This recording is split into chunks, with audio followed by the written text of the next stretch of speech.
Salut les Replayers, on se retrouve pour une nouvelle vidéo. Le PSG qui réussit le 3 sur 3 en championnat. C'était le premier gros test de la saison à Lille et ça s'est bien passé pour nos Parisiens. 3-1, score final. Anderson, est-ce que tu es chaud pour débriefer ça? Bah écoute, hein, on dirait que Paris Saint-Germain sans Kylian Mbappé, bah, la fête est plus folle. Allez, on envoie le générique, c'est parti.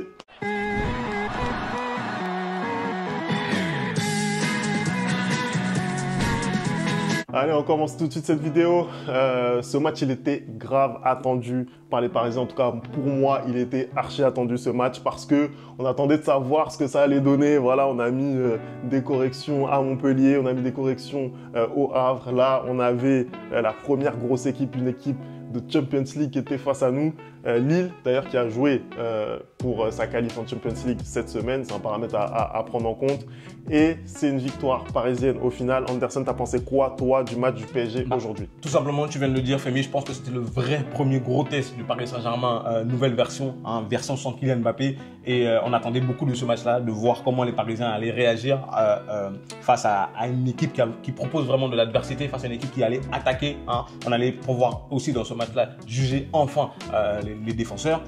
J'ai trouvé que le Paris Saint-Germain avait fait une prestation très solide, encore une fois de plus. Je trouve que vraiment, il a reconduit, Luis Enrique, pratiquement le même 11 que le match contre le Havre. Hein, contre Montpellier, pardon. Et on voit que voilà, ça paye. On voit que voilà, Asensio, dans cette position un peu de numéro 9, il redescend et il vient faire jouer un peu ses partenaires.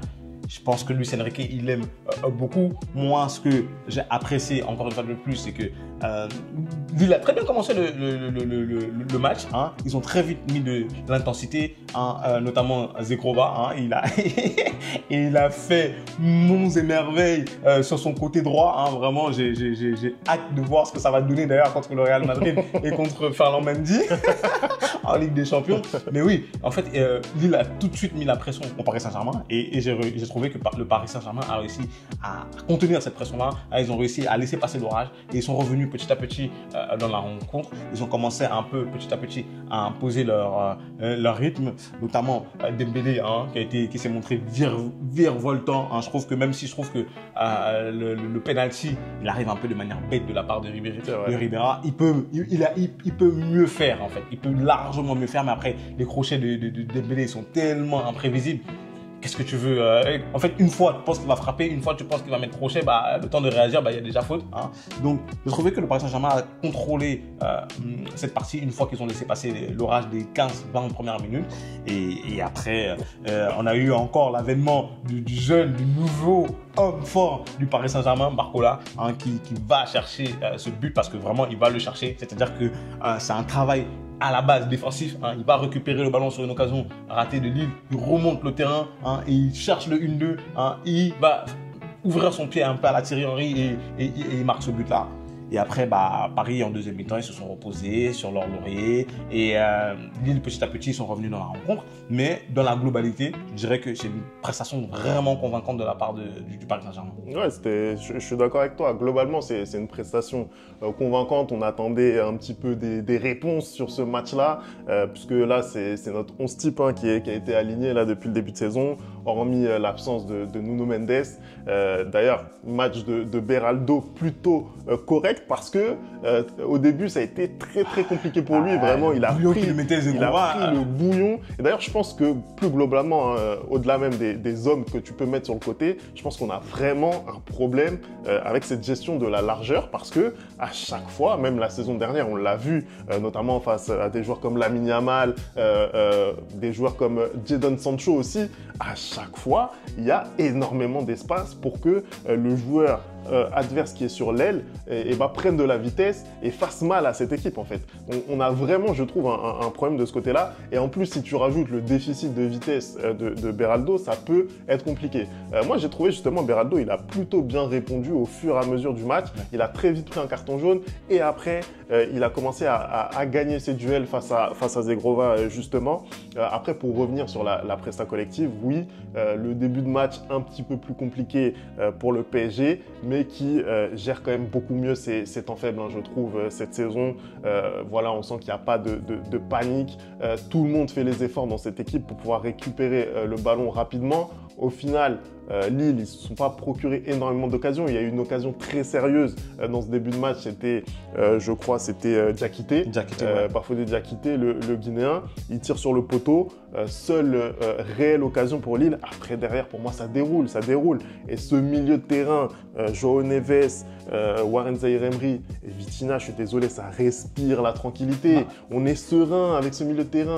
Serein. En plus, moi, je trouve ça très drôle parce que on a vu, je crois, Montpellier, on a vu, il y a eu quoi d'autre, le Havre, et là maintenant Lille. Et à chaque match, c'est un des trois qui s'est plus, montré que l'autre. Parce qu'aujourd'hui, par exemple, je trouve que pour le coup, celui qui manquait un peu, c'est Vitinha qui s'est beaucoup plus montré que les deux autres pour moi aujourd'hui. Alors que le match d'avant, c'était João Neves et le match, et Zaïre-Emery aussi. Et le match avant encore, c'était toujours João Neves. Et du coup, en fait, moi, je trouve que là, il y a un équilibre qu'il a réussi à trouver, Luis Enrique, dans le sens où, quand les autres sont un peu moins bons, l'autre, il step up directement, sans pour autant que les autres soient catastrophiques, tu vois. Donc, Non, c'est vrai. Après, je voulais bien entendu parler de mon homme du match. Je te devance, Anderson, tu m'as pas posé la question. J'allais te poser la question. Je te devance.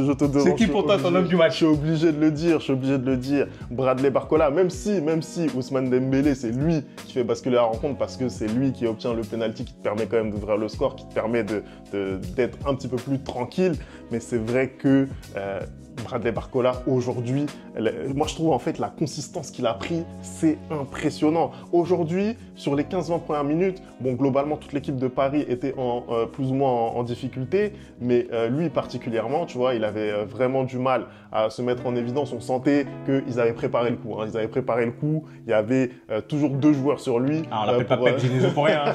Vraiment, Bruno Genesio, là, il a vraiment travaillé tactiquement ce match. Et c'est vrai que Bradley Barcola, il avait énormément de mal à trouver les espaces, à faire des différences.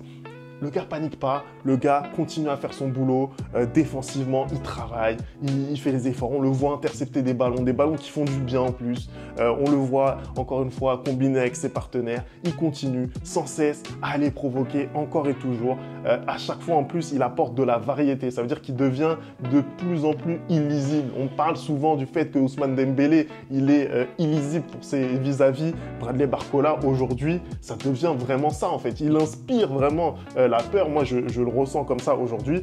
Et puis sur les buts, sur le but qu'il met aujourd'hui, son quatrième déjà de la saison en 3 matchs, encore une fois, c'est la maturité. Déjà, il accélère, il dépose Zegrova, qui du coup ne fait même plus l'effort. Après, il a une situation de pouvoir jouer le 1-2 avec Asensio, il temporise, il va chercher Asensio qui lui remet dans le timing parfait, il réaccélère, il ouvre son pied, c'est magnifique.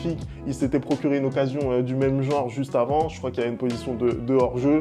Il arrive cette fois face à Chevalier, il convertit. C'est juste incroyable. Sincèrement, je prends un tel plaisir à regarder ce joueur. C'est incroyable. Moi, vraiment, le seul hic que je trouve, c'est qu'on n'ait pas vraiment de remplaçant digne de ce nom pour Bradley Barcola et pour Ousmane Dembélé. Parce que là, vraiment, c'est incroyable ce qu'on mange depuis le début de saison avec ces deux gars-là. Non, mais moi, je suis totalement d'accord avec toi. Je pense que je vais revenir sur le but. Moi, pour son âge, il va avoir quoi? Il va avoir 22 ans. Je trouve qu'il a une maturité exceptionnelle. C'est-à-dire que déjà, tu l'as dit, le but part d'une récupération défensive où il remonte le ballon, mais il remonte le ballon dans le bon tempo. C'est-à-dire qu'au début, il n'y a pas énormément de monde. Il court dans les espaces. C'est-à-dire que c'est pas un mec qui prend le ballon et qui court tout droit. Non, je suis désolé, il court intelligemment. C'est-à-dire que, tu l'as dit, il dépose Zegrova. Ensuite, au lieu d'aller tout droit, il repique dans l'axe parce qu'il n'y a personne à ce moment-là. Il va chercher le 1-2 avec Asensio. Et je pense aussi que c'est pour ça que Luis Enrique préfère voir Asensio dans une position de numéro 9 parce qu'il a cette intelligence de jouer directement. Asensio, c'est un joueur qui, dès que tu vas chercher le 1-2 comme ça avec lui, au Real Madrid, déjà, il le faisait très souvent. Il sent le jeu, donc il lui remet dans le bon timing et il arrive, il se présente devant Chevalier, il ajuste parfaitement avec du calme son ballon et je trouve ça fantastique. C'est-à-dire que plus le match avance normalement et plus tu es frustré et normalement moins tu es lucide. Alors que là, ça n'a pas été le cas. Du coup, il arrive vraiment à garder son calme à 22 ans.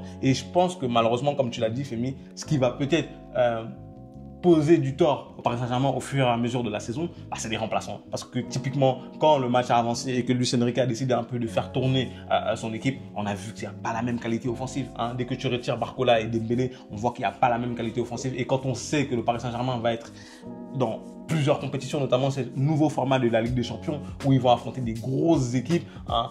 J'ai envie de voir ce que ça va donner quand tu auras besoin de profondeur de banc. Hein. Et aujourd'hui, justement, quand je regarde ce match, comment le Paris Saint-Germain finit à Lille, contre Lille, pardon, et comment c'est un peu compliqué, comment Lille arrive à revenir dans le match, je me dis, est-ce qu'on peut considérer que les remplaçants qui sont aujourd'hui au Paris Saint-Germain sont satisfaisants? Et du coup, est-ce qu'on peut considérer que le mercato parisien est réussi? Parce qu'au final, tu as bâti une équipe, certes, peut-être pour gagner la Ligue 1, mais est-ce que tu as une équipe qui pourra avoir des ambitions européennes aujourd'hui, tu vois?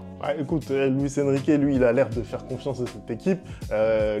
Pour lui, Beraldo, c'est une solution crédible en tant qu'arrière gauche. Et tu es obligé de constater qu'aujourd'hui, le match de Beraldo lui donne raison. Oui, mais il a joué contre quelqu'un qui... Il a un adversaire, c'est Edon Zegrova. Oui, mais c'est quelqu'un qui se fatigue vite aussi. C'est-à-dire qu'il ne peut pas fournir ces efforts-là tout le long du match. C'est un des meilleurs dribbleurs d'Europe. Et Zegrova, il est habitué à jouer des 90 minutes. Il est habitué à jouer des 90 minutes. Après, c'est vrai, on l'a dit, il y a eu un match cette semaine qui a été éprouvant pour les Lillois, ça c'est une réalité. Mais voilà, Zegrova, il a été capable de mettre en difficulté très rapidement Beraldo sur ce début de match. Il a bien fini parce que c'est lui qui met le but lillois, d'ailleurs sur un but exceptionnel encore une fois. Donc vraiment, pour moi, Beraldo aujourd'hui, il a répondu, il a donné raison à Luis Enrique. Après, de façon générale, moi, je partage quand même ton constat. C'est-à-dire que globalement, on aurait tous aimé avoir un petit peu plus